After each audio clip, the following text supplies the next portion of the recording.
안녕하세요. 어릴 때부터 평범한 가정 속에서 자라온 저는 제 일상이 별로 특별하지 않다고 생각했어요. 그래서 많은 사람에게 저에 대해 이야기할 만한 게 별로 없다고 생각했죠.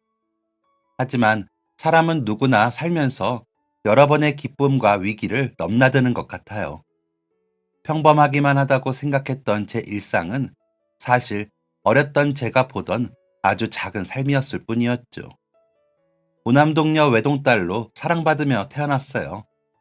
우리 집은 할아버지, 할머니 때부터 음식점을 운영해 왔는데 아버지께서 본격적으로 가게를 같이 하기 시작하면서 꽤 규모가 커지게 되었죠. 아버지는 사업 수완이 좋으신 분이라 장사도 잘하시고 신메뉴 개발이나 가게의 입지를 보는 눈도 탁월했어요. 그 덕분에 아버지가 할아버지, 할머니와 함께 사업을 하면서 장사도 규모가 커지고 2호점과 3호점을 내기도 하셨어요. 사업을 운영하며 알게 된 거래처 중 한 곳에서 소개받아 저희 어머니를 만나게 되셨고요. 사업차 알게 되었다고 하면 뭔가 일 때문에 결혼하게 된 건가 싶기도 한데 소개로 만났다고 하더라도 두 분은 사이가 참 좋으셨어요. 소개 이후 길지는 않았지만 연애 기간을 통해 서로 결혼해도 되겠다는 확신이 생겨서 하셨다고 하니 보통의 연애 결혼과 다름없었죠. 그래서 이런 이야기를 들으면 집안의 분위기가 삭막하다거나 어색하지 않냐고 물어보기도 하는데 저는 그냥 그 당시의 소개팅 중 하나였다고 생각해요. 선을 보거나 중매 결혼을 한다고 해도 서로 마음이 잘 맞는다면 만나게 된 방법은 크게 상관없구나 싶죠. 그래서 저는 어릴 때부터 부모님이 매우 사이좋은 모습만 봤었어요. 큰 소리가 나거나 싸우는 일은 기억에 없는 것 같아요. 그리고 아무래도 서로의 일에 대해 잘 알다 보니 결혼하고 나서 사업도 더 좋아졌어요. 어머니 역시 매우 성실한 성격에 장사에 대한 감이 좋으셨고 열정도 있으셨어요. 두 분이 서로의 일을 응원하고 도와주시는 모습을 보면서 저 역시 많은 것을 깨달았습니다. 그러다 보니 자연스럽게 제 꿈도 언젠가는 어머니 아버지처럼 좋은 가정을 꾸리는 거였어요. 비슷한 일을 하는 사람이라면 저렇게 서로에게 도움을 줄 수 있구나 싶어 나도 나와 비슷한 일을 하는 사람 혹은 서로의 일을 이해할 수 있는 사람을 만나면 좋겠다 하는 생각을 했죠. 손에 꼽히는 부자는 아니었지만 그래도 언제나 부족함 없이 넉넉한 환경에서 자라왔기에 제 어린 시절은 딱히 어려움이나 고난 같은 것은 없었어요. 하지만 집이 잘 산다고 해서 부모님이 저를 아무거나 사주며 버릇없는 아이로 키우지도 않으셨죠.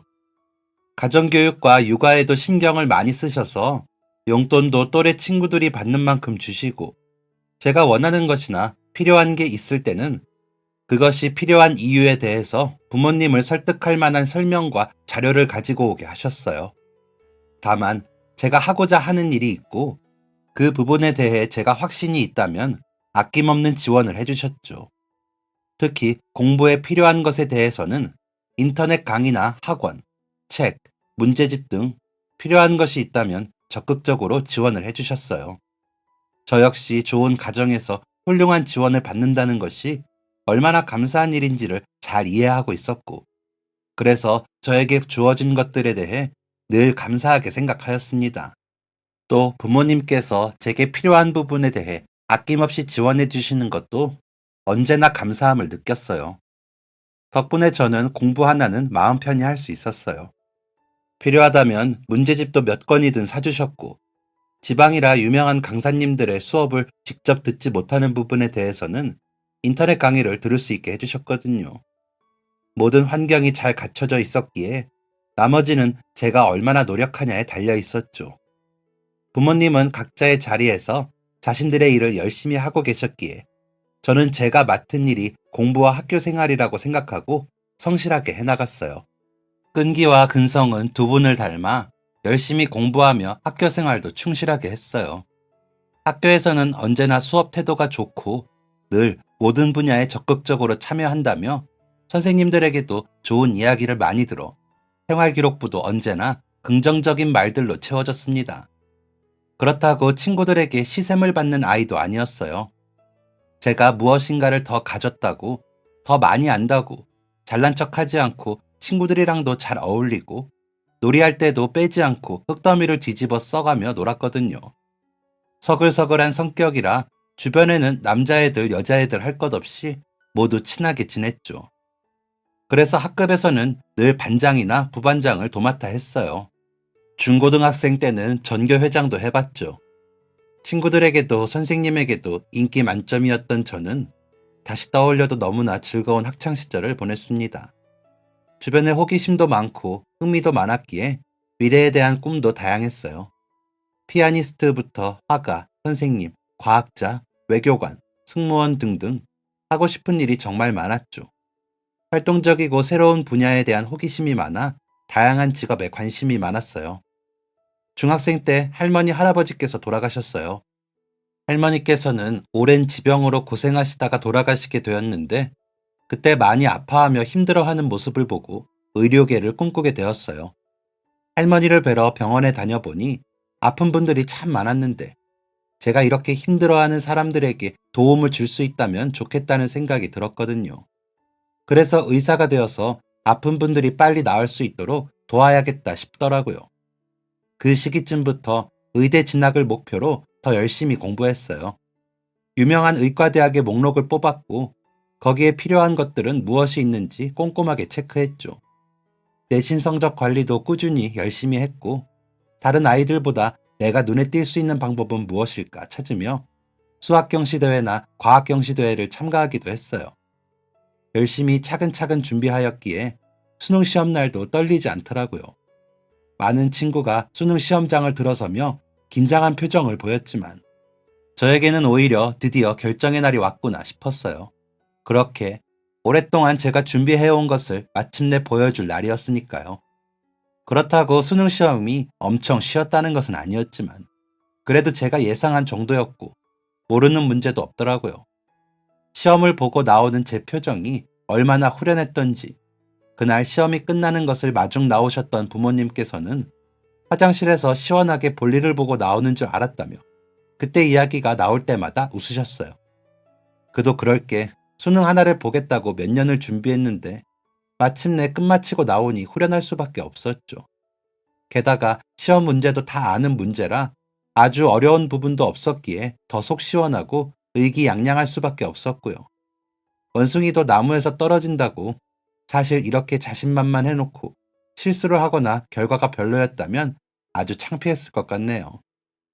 노력은 배신하지 않는다는 말처럼 다행히 창피할 일 없이 결과는 아주 잘 나왔어요. 수능은 거의 만점을 받았고 제가 원하는 곳이라면 거의 다 갈 수 있는 성적이었죠. 물론 원하는 의대를 지망할 수 있었습니다. 대학 합격 발표를 기다리며 자신이 있기는 했지만 그래도 대학은 동네에서 1등 하던 것과는 달리 전국에서 공부 잘하는 친구들이 응시했으니 약간의 불안감도 있었어요. 그렇게 떨리는 하루하루를 보내다가 마침내 결과 발표의 날이 밝았죠. 그리고 드디어 합격이었습니다. 제가 원하는 의대에 합격했어요. 이 소식을 알려드리니 부모님은 그 자리에서 폴짝폴짝 뛰며 기뻐하셨어요. 제가 잘할 거라고 믿고 있었지만 그래도 혹시나 원하던 대학에 합격하지 못하면 어떻게 위로를 해야 하나 고민도 하고 있으셨다고 해요. 가게 앞은 물론 학교에도 플랜카드가 걸렸어요. 부모님은 너무 기뻐하시면서 합격자 발표가 나온 날 가게에 있는 모든 손님의 음식값을 받지 않으셨죠. 대학교는 서울에 있었기 때문에 저는 따로 독립을 해야 했어요.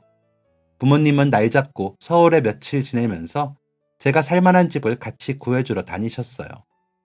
고등학교를 졸업하고 이제 더 이상 교복을 입지 않게 된 것도 익숙하지 않았는데 이제 혼자 살기까지 하다니 갑작스럽게 너무 어른이 된 것 같았어요.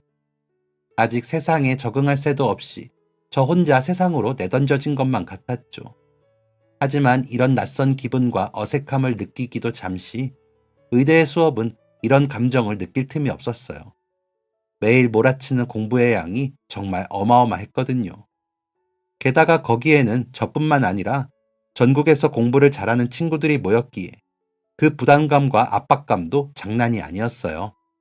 그래도 나름대로 시간이 지나면서 잘 적응할 수 있었고 학년이 올라가면서는 그런 부담을 내려놓고 즐겁게 공부하고 배웠어요. 의대에서는 제가 원하는 많은 것들을 배울 수 있었고, 대학교 공부라는 게 전공 말고도 교양 과목에서는 영어 회화나 댄스 등 다양한 수업을 들을 수 있게 되어 있더라고요. 동아리 활동도 있어서 다양한 경험을 할 수 있고, 대학생의 풋풋한 사랑도 해보며 아주 즐겁게 매 학기를 보냈습니다. 그렇게 시간이 흘러 3학년 1학기 중간고사가 막 끝난 어느 날, 저는 집에서 다급한 연락을 받아 내려가게 되었어요. 집으로 가보니 어머니, 아버지는 울고 계시고, 집안에는 영화에서나 보던 빨간 딱지가 잔뜩 붙어 있었습니다. 할머니, 할아버지 때부터 이어오던 우리 집 사업이 망한 것이었어요. 조부모님 때부터 운영해오던 저희 음식점은 장사가 잘 되어서 아버지와 어머니가 맡으신 후로는 3호점까지 분점을 내며 장사를 넘어서 사업의 영역에 다다르고 있었어요. 본점은 큰 규모로 운영되고 있었고, 오래 일하신 분들이 계셔 아버지, 어머니께서 2호점과 3호점을 번갈아 가며 운영하고 계셨습니다. 장사가 너무 잘 되고 음식 맛이 좋다 보니 다들 다른 지역에도 지점을 더 내는 것은 어떻냐는 의뢰를 많이 하셨어요. 하지만 다른 지역에 지점을 내면 부모님께서 관리하기가 어려워지시기 때문에 고민을 많이 하고 계셨죠. 그러던 중 단골 손님이던 한 사람이 이렇게 체인 사업을 운영하는 데 전문적인 사업가라고 하며 부모님이 원하면 다른 지역에도 가맹점을 내어 운영이 제대로 될 수 있도록 도와주겠다고 하며 부모님을 설득했나 봐요. 부모님은 고심 끝에 사업을 더 크게 확장하려면 본인들 힘으로는 무리고, 체인 사업을 제대로 하려면 전문가의 도움을 받는 것도 괜찮겠다는 결정을 하셨죠.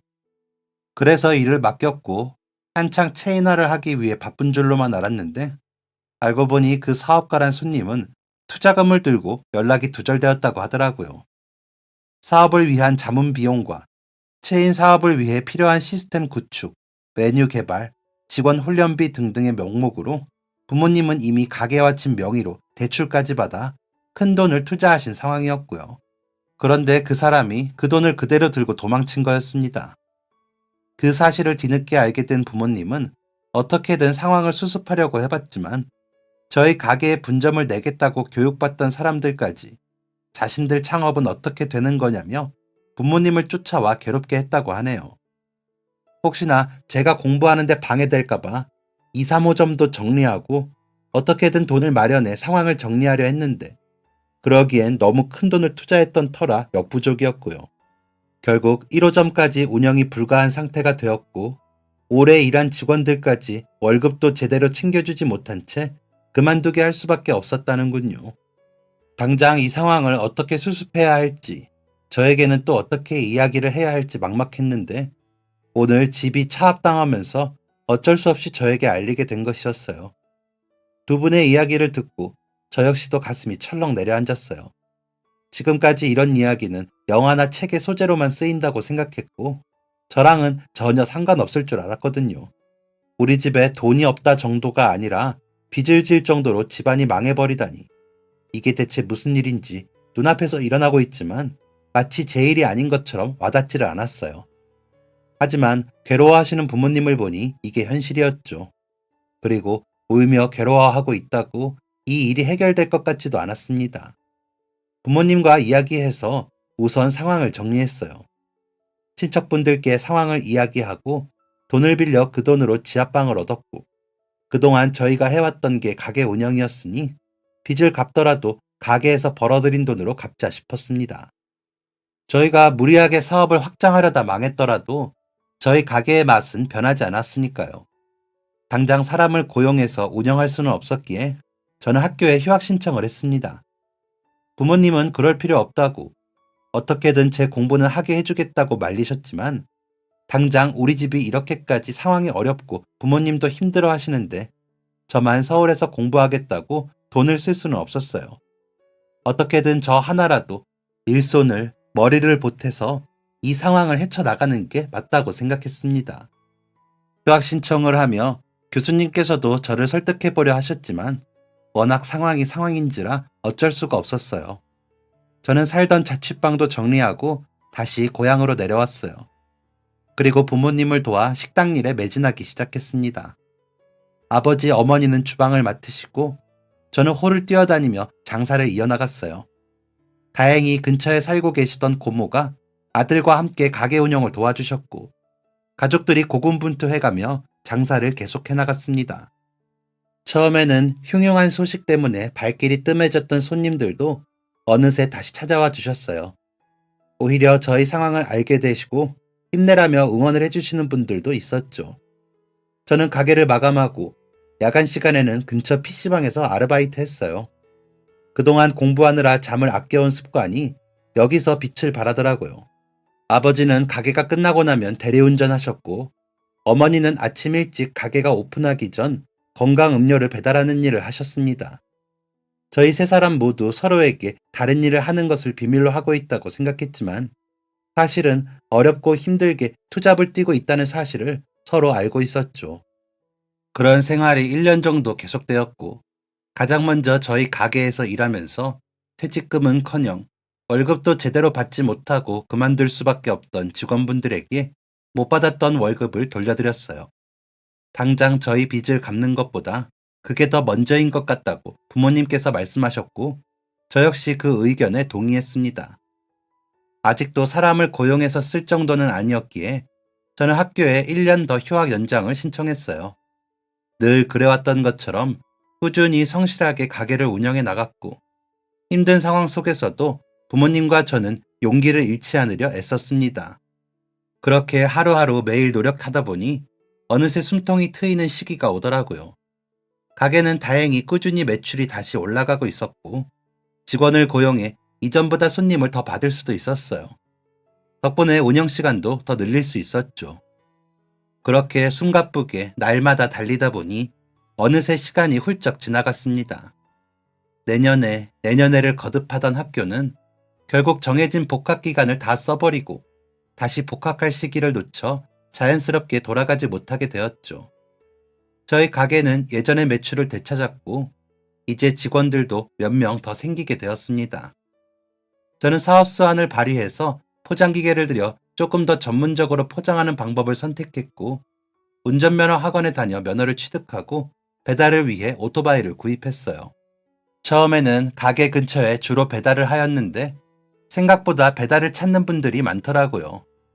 어느새 저 혼자 배달하기는 벅차서 오토바이를 한 대 더 마련했고 고모의 아들이자 제 친척 동생이 배달을 같이 해주었습니다.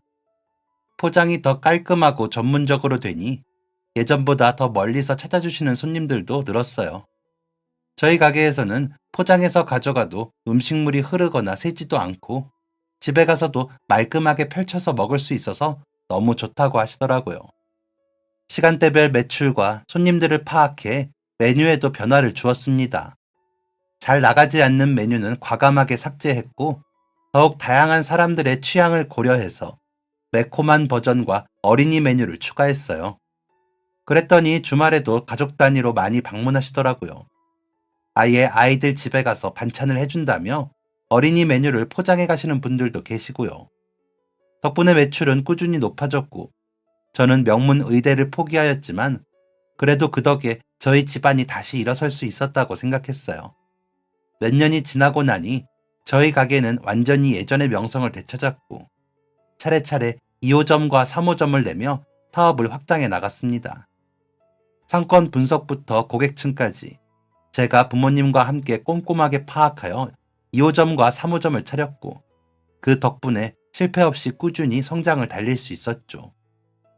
미친 듯이 일에 매달리다 보니 어느새 빚도 다 갚았고 사업은 활발하게 다른 지점도 낼 수 있게 되었지만 그 사이 저는 대학도 돌아갈 수 없었고 어느새 젊음을 다 놓쳐 결혼은커녕 연애도 못하고 시간이 지났어요. 정신 차리고 돌아보니 그렇더라고요. 친구들은 하나둘 결혼해서 주말에는 다른 친구들 축하하러 돌아다니고 정작 돌아오는 길에는 저 혼자인 것이 가끔은 쓸쓸하게 느껴졌어요. 그런데 누구를 소개받아도 사업의 전반적인 부분을 제가 책임지고 있으니 자유롭게 만날 시간도 없더라고요. 부모님께서는 이제 제 삶을 살아도 된다고 하셨지만 대학 졸업도 못하고 다른 일을 하려고 준비도 하지 않은 저에게 다른 직장을 찾는 것도 힘들었고, 그래서 가게가 제 업이자 삶이었어요. 그리고 나름대로 그 삶에 매우 만족했고요. 제 20대 청춘을 다 바쳐서 세운 가게였으니 더 애틋할 만하죠. 가끔 공부에 대한 미련이 남아 외식 경영 쪽으로라도 해볼까 싶기도 했지만 그럴 시간이 잘 나지 않더라고요. 오랫동안 공부를 놨었기에 다시 하면 잘할 수 있을지 확신도 없었고요. 점차 가게는 제가 일일이 손을 보지 않아도 잘 돌아갈 만큼 시스템 구축이 잘 되어 있어 한시름 놓을 수 있었는데요. 오랜 시간 동안 고생한 가족들끼리 그동안 힘들었던 여정에 쉼표를 찍을 겸 보상의 의미로 다 같이 해외여행을 가게 되었어요. 저의 부모님의 오랜 꿈이 캐나다에 가보는 것이었거든요. 드라마에서 아름다운 촬영지로 나왔던 것을 보고 저런 곳에 꼭 한번 가보고 싶다는 이야기를 자주 하셨어요. 저는 그동안 모아두었던 돈을 보태 부모님과 함께 캐나다로 여행을 갔습니다. 저희 집이 좀 있는 집안이긴 했어도 워낙 여행에는 눈이 밝지 않았던 탓에 부모님은 물론 저도 해외여행은 처음이었어요. 그래도 학생 때부터 영어도 잘했고 대학에서도 원어민 강의도 받아왔고 그 이후에도 영어는 그래도 자주 접했으니 그나마 영어권 나라는 제가 모시고 다닐 수 있겠다 싶어 자유여행으로 갔습니다. 공항에서 비행기가 이륙하는 순간 얼마나 떨리는지, 장거리 비행이 처음이라 힘드실 법도 한데 부모님은 캐나다 관광 안내책자를 몇 번이나 다시 펼쳐보고 여행 영어 회화를 책이 닳도록 읽어보며 여행에 대한 설레임으로 힘든 것도 잊으시더라고요. 저 역시 처음으로 가는 해외여행에 마냥 들뜨는 기분이었죠. 미리 생각해온 동선대로 부모님 모시고 여기저기 구경도 하고 낯선 땅에서 낯선 언어로 음식도 주문해보고 사진도 찍어달라고 요청해봤어요. 정말 신나게 여행을 다녔고 오랜만에 이렇게 여유 있는 시간을 보내니 지나왔던 시간도 찬찬히 되새겨볼 수 있었습니다. 너무나 즐겁게 추억을 쌓으며 여행을 하던 중 3일째에 저녁을 먹고 저는 어머니랑 먼저 방으로 돌아오고 아버지는 주변을 한 바퀴 돌고 오시겠다며 천천히 오기로 하셨어요. 저는 방으로 바로 가려다가 어머니가 한국에서부터 가져온 가래떡을 나누어 먹고 들어가라고 하시길래 알겠다고 하고 부모님 호텔방으로 갔습니다. 유명 떡집에서 사온 거였는데 도착하고 한동안 바빠서 먹지 못했더니 그 사이 굳어져 버렸더라고요. 버리자니 너무 유명한 곳에서 산 거라 아깝다며 먹어버리자고 하셨죠. 그래서 어머니를 따라 방으로 가서 가래떡을 먹을 준비를 해두고 화장실에 갔다가 매장에서 걸려온 전화를 받느라 잠깐 화장실에 있었는데 밖에서 뭔가 이상한 낌새가 느껴졌어요. 잠깐 통화를 멈추고 귀를 기울였는데 갑자기 물건이 바닥으로 우당탕 떨어지는 소리가 들렸습니다. 저는 깜짝 놀라 통화를 끊고 밖으로 달려나갔죠. 나가봤더니 테이블 위에 올려두었던 포크랑 그릇들이 바닥으로 다 떨어져 있고 조명과 휴지꽉 같은 게 떨어져서 바닥에 굴러다니고 있었습니다. 이게 대체 무슨 상황인가 싶어서 두리번거리니 테이블 아래쪽에서 어머니께서 무릎을 꿇은 채 괴로워하시는 모습이 보였어요. 엄마! 하고 깜짝 놀라서 다가가니 어머니께서 숨을 못 쉬면서 목을 손으로 붙잡고 씩 쌔익 하는 이상한 소리를 내고 계셨어요. 너무나 깜짝 놀라고 무서워서 어떻게 대처해야 할지를 모르겠더군요. 떡이 어머니 목에 걸린 것 같기는 한데 갑작스러운 상황이라 응급시 대처 방안이 하나도 생각나지 않았어요. 얼핏 이럴 때 하임리히법을 쓰면 된다는 생각이 떠올랐지만 어머니보다 제가 체구가 좀 작은 편인 데다가 제가 너무 무서워서 온몸을 벌벌 떠느라 몸에 힘이 들어가지 않더라고요. 다급하게 방문을 열고 도와달라고 외쳤어요. 바로 옆에 방이 보이길래 문을 두드리고 벨을 누르며 도와달라고 외쳤는데 제 목소리를 들은 옆방에서 한 동양인 남자가 나왔습니다. 도와주세요. 제발 도와주세요. Help! Help me please! 저는 울먹이는 목소리로 영어와 한국어를 섞으며 복도에서 외쳤습니다. 그 남자분은 저를 보더니 한국분이세요? 라고 말씀을 하시더라고요. 저는 얼굴에 눈물이 범벅인 채로 네! 라고 하였습니다. 그리고 남자를 보는데 그 남자는 눈을 동그랗게 뜬 채로 저를 보더라고요. 저도 얼핏 익숙한 얼굴이다 싶었지만 지금은 어머니가 우선이라 누구인지 기억해내느라 시간을 지체할 상황도 아니었어요. 그래서 얼른 그 남자를 데리고 어머니가 계신 곳으로 이끌었습니다. 그는 빠르게 어머니에게 다가가 살펴보더니 반쯤 엎드린 채 괴로워하던 어머니를 일으켜 하임리히법을 시도했어요. 뒤쪽에서 명치 부분을 잡고 몇 번 힘을 주니 괴로워하시던 어머니의 목 안쪽에서 떡 조각이 튀어나왔습니다. 그러자 어머니는 켈록켈록 기침을 내뱉으며 그제야 숨을 몰아쉬었어요. 남자는 다시 한번 어머니의 얼굴을 보며 다른 이상은 없는지를 살폈고 다행히 다른 이상은 없다고 하더라고요. 저는 어머니의 얼굴을 살피며 괜찮은지 물어봤어요. 어머니께서는 다행히 괜찮다고 하시며 저분은 누구시냐고 덕분에 살았다고 얼굴을 들어 인사하셨죠. 떡이나 젤리는 자칫 기도를 심하게 막을 수 있어 심각한 응급 상황으로 이어지거나 사망에 이를 수 있다는 이야기가 떠오르면서 온몸에 피가 순식간에 식는 느낌이 들더라고요. 그만큼 너무 놀라기도 했고 더 늦기 전에 잘 조치되어서 다행이라는 생각이 들었어요. 때마침 아버지께서 방 안에 들어오시고 깜짝 놀라며 이게 다 무슨 상황이냐고 물으시더라고요. 어머니께서 떡을 드시다가 목에 걸려서 옆방에 계신 분께서 저희를 도와주었다고 설명해 드렸죠. 우리 가족은 일어나서 그 남자분께 너무 감사하다고 인사드렸어요. 정말 저희 어머니가 큰일이 날 뻔한 걸 도와주셨다고 생명의 은인이라고요.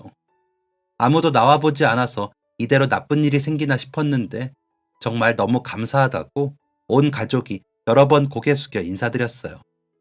알고 보니 그분은 의사 선생님이라고 하시더라고요. 정말 다행히도 의사 선생님이 옆방에 계셔서 목숨을 구할 수 있었죠. 저도 의대를 다니다가 그만두었는데 응급 상황에서 머릿속이 하얗게 변해서 손을 쓰지 못한 게 부끄럽다고 생각했습니다.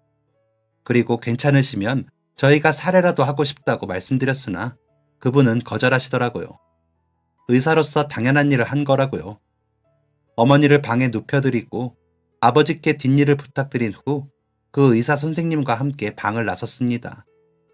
마지막으로 다시 한번 감사 인사를 드리며 제 연락처를 적어드리고 저희가 살해할 방법이 있으면 언제든 연락달라고 말하며 돌아서려는데 그분이 갑자기 저를 불렀어요. 저기요, 혹시 저 기억 안 나요? 저는 다시 한번 돌아서서 그분의 얼굴을 자세히 들여다보고 정말 깜짝 놀랐습니다. 아니, 너는 네가 어떻게 여기에... 아니, 왜 여기에... 아니, 그게 아니라... 오랜만이라고? 그래, 엄청 오랜만이다. 이게 대체 몇 년 만이야? 그러게, 벌써 10년은 넘었네. 한 13년 정도 되었나? 10년이면 강산도 변한다는데 너는 그대로다. 에이, 내가 무슨 그대로야. 완전 아줌마 다 됐는데. 아줌마는 무슨, 여전히 예쁜데? 나야말로 아저씨 다 됐지 뭐. 에이, 너야말로 의사도 되고 여전히 멋있는데? 알고 보니 그는 오래전 제가 의대를 다닐 때 만났던 첫사랑이었어요.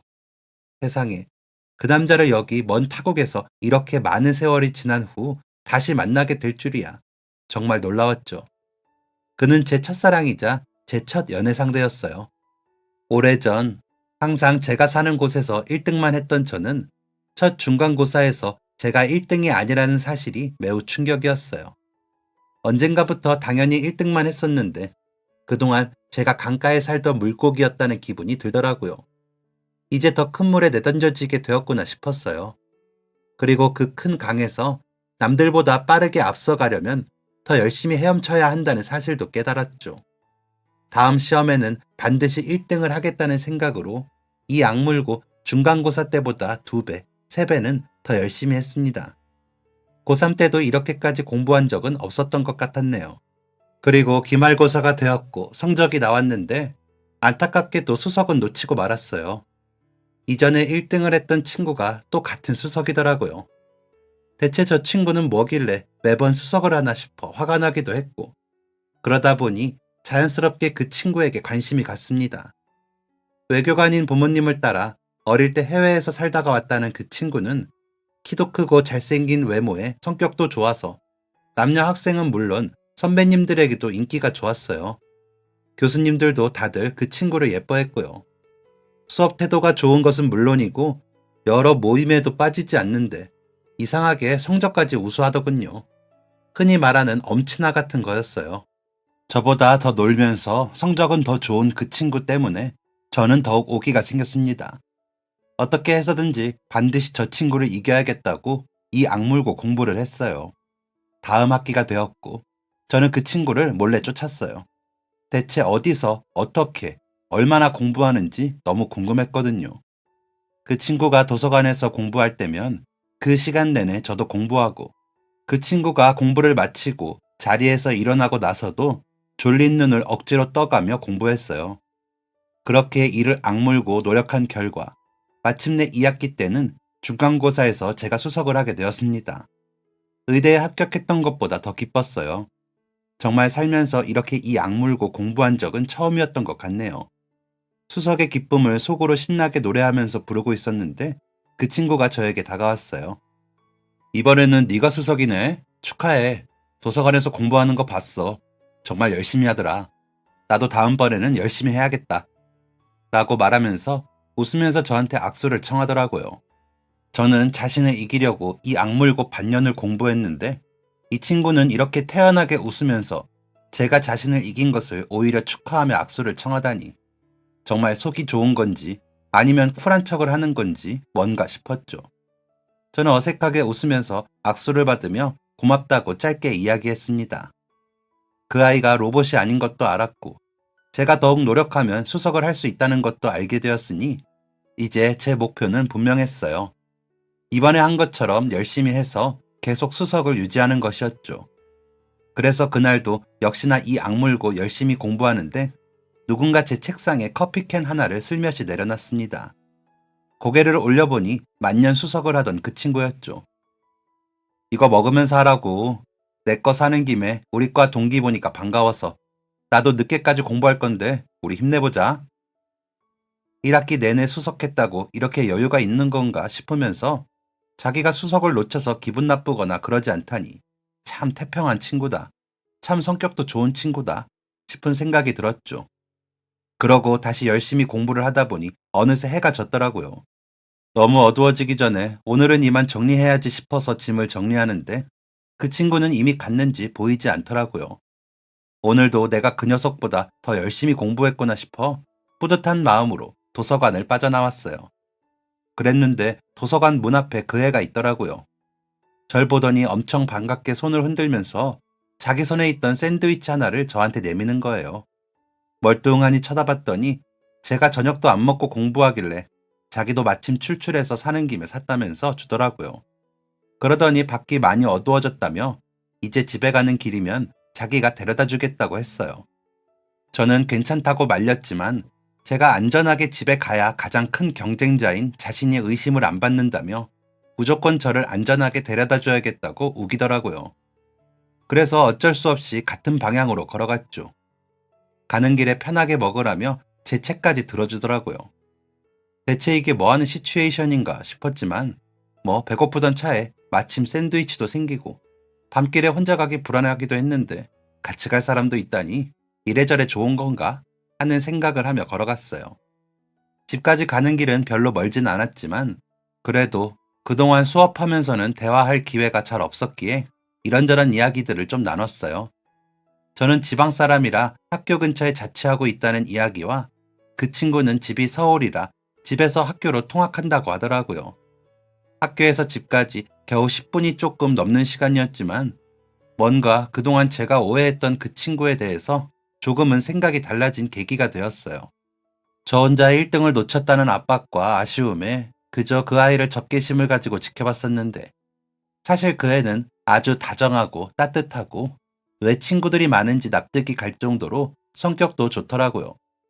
그 일을 계기로 바로 친한 친구가 되었다기보다 그날 이후로 저희는 종종 인사도 나누고 도서관에서 같이 마주치면 이야기도 나눴어요.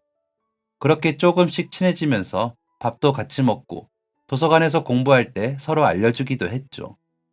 늦은 시간까지 공부하는 날이면 꼭 저희 집 앞까지 데려다주고 집으로 돌아가고는 했어요. 그리고 그해 기말고사에서는 그 친구도 저도 나란히 공동 수석을 했죠. 저희 두 사람은 그동안 열심히 공부한 자신들을 축하할 겸 이제 1학년도 끝났겠다. 긴 겨울방학을 앞두고 같이 밥 먹고 영화를 보기로 했어요. 대학 올라와서 쭉 공부에 집중하느라 서울을 제대로 즐겨볼 시간도 없었는데 그 친구 덕분에 서울의 유명한 거리도 걸어보고 멋진 극장에서 영화도 보고 맛있는 식사도 할 수 있었어요. 고맙다고 인사를 하고 버스 정류장에서 헤어지려는데 시간이 늦었다며 우리 집까지 바래다 주겠다고 하더라고요. 알겠다고 이야기하고 걸어가는데 집 앞에서 쭈뼛거리더니 가방 안에서 작은 꽃다발을 꺼냈어요. 이게 뭐냐고 물었더니 저에게 주는 선물이라고 하더라고요.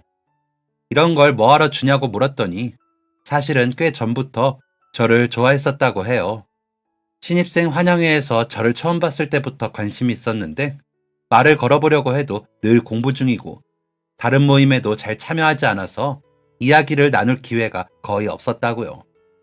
자기가 다가가서 말이라도 하려고 하면 제가 늘 자리를 피했고 그러다 마침내 처음 도서관에서 저에게 캔커피를 주면서 용기를 내 다가가기 시작했다고 해요.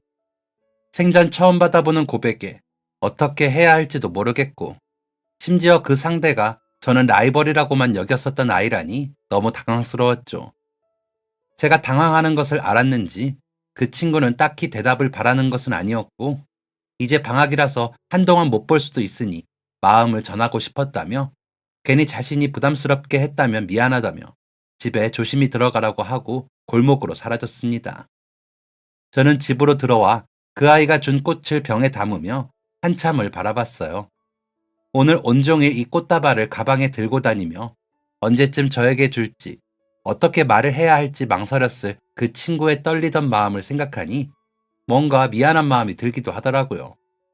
그리고 그동안 저에게 관심이 있었기에 다가오려던 모습을 저는 그저 경쟁 상대로만 느껴서 쌀쌀맞게 대했으니 얼마나 속상했을까 싶기도 하고요. 그렇게 고백받고 나서 저는 방학이라 인사차 그리고 휴식 겸 본가로 내려갔고 그 친구는 방학 동안 해외에 다녀온다고 들었기에 저희는 연락 없이 지냈어요. 먼저 연락을 해볼까 싶기도 했지만 무슨 말을 해야 할지 몰라서 그냥 말자 싶더라고요. 그리고 방학이 끝나기 전 저는 다시 서울로 돌아왔고 여느 때처럼 도서관에서 공부했습니다. 개강을 앞두기 며칠 전 도서관에서 그 친구와 마주치게 됐죠. 저를 보더니 여기 있을 줄 알았다고 하더군요. 아무 일 없는 듯 다시 인사를 건네주니 고마운 마음이 들기도 했고 방학이 끝날 쯤에서야 그 친구를 다시 만나니 너무 반가운 마음이 들며 그제야 제 마음을 다시 깨닫게 되었어요. 지나고 보니 방학 내내 그 친구 생각만 했더라고요. 함께 시험 준비를 하며 어느새 가까워졌었나 봅니다. 그렇게 방학이 시작할 때 받은 고백의 답을 방학이 끝날 쯤이 되어서야 주게 되었고 그래도 저희 두 사람은 예쁘게 연애했어요. 수석과 차석이 연애하니 매우 큰 이슈였지만 저희 두 사람은 연애하면서 오히려 과제도 도와주고 공부도 봐주면서 서로에게 더 좋은 인연이 되어주었어요. 그렇게 나란히 공동 수석을 하거나 수석과 차석을 엎치락뒤치락 하면서 어느새 3학년이 되었죠. 그때까지도 저희는 잘 연애를 이어오고 있었어요. 집에 빨간 딱지가 붙던 날 걸려온 전화 한 통에 저는 휴학부터 지방에 남기로 결정했고 그 과정에서 그 친구 역시 휴학 후 해외로 나가게 되면서 저희는 이메일을 몇 번 주고받고 컴퓨터로 영상통화도 몇 번 하기는 했지만 시차도 있고 그 친구는 나름대로 바쁘고 저 역시 투잡하면서 가게 일만으로는 하루가 벅차서 다른 곳에 신경 쓸 여력이 없더라고요. 그러다 보니 시간을 내서 연락하는 것도 얼마 못 가 서로 자연스럽게 멀어지게 되었어요. 그는 캐나다 국적을 가지고 있었는데 어머니께서 캐나다로 돌아와 다시 지내면 어떠냐고 하셔서 한국에서 대학 생활을 그만두고 다시 캐나다로 돌아갔었다고 해요. 대학을 졸업하고 의전을 들어갔다고 하네요. 캐나다 내에서 병원 생활을 하던 중이었고 제가 여행을 간 그 주에 마침 원래 살던 집이 공사를 하는 바람에 잠시 호텔에서 지내던 중이라고 하더라고요. 가끔 한국에 있는 친구들을 만나러 한국에 가기도 했는데 그때마다 저를 한 번씩 떠올렸다고 하길래 농담인 줄 알고 그냥 웃었어요. 저는 너무 정신없는 일상에 그에 대해서 잊고 살았죠. 그런데 오랜만에 본 그가 저를 먼저 알아본 게 신기하긴 하더라고요.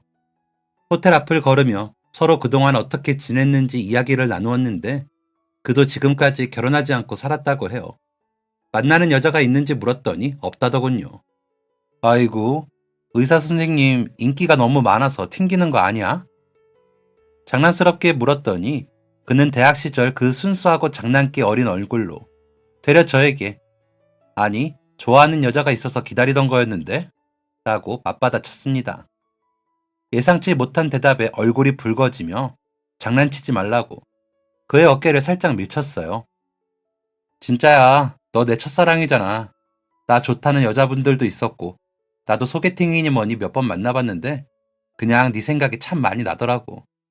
공부하고 네 생각을 하다 보니 어느새 나도 이 나이까지 혼자네. 이렇게 널 다시 만나려고 그랬나? 저는 부끄럽기는 했지만 그의 그런 고백이 싫지는 않았어요. 바쁜 일상에서 그의 존재를 많이 잊고 살았지만 그래도 제 기억 속에는 참 행복하고 다정하게 연애했던 첫사랑이었거든요. 저에게도 그는 아주 소중한 첫사랑이자 언젠간 다시 만나보고 싶었던 사람이었어요. 그 후 저희는 한국에서도 연락을 이어갔습니다. 마침 캐나다 생활을 정리하고 들어온 부모님을 따라 그도 한국으로 왔고 그러면서 저희는 연락도 더 많이 하고 얼굴도 보면서 데이트를 이어갔어요.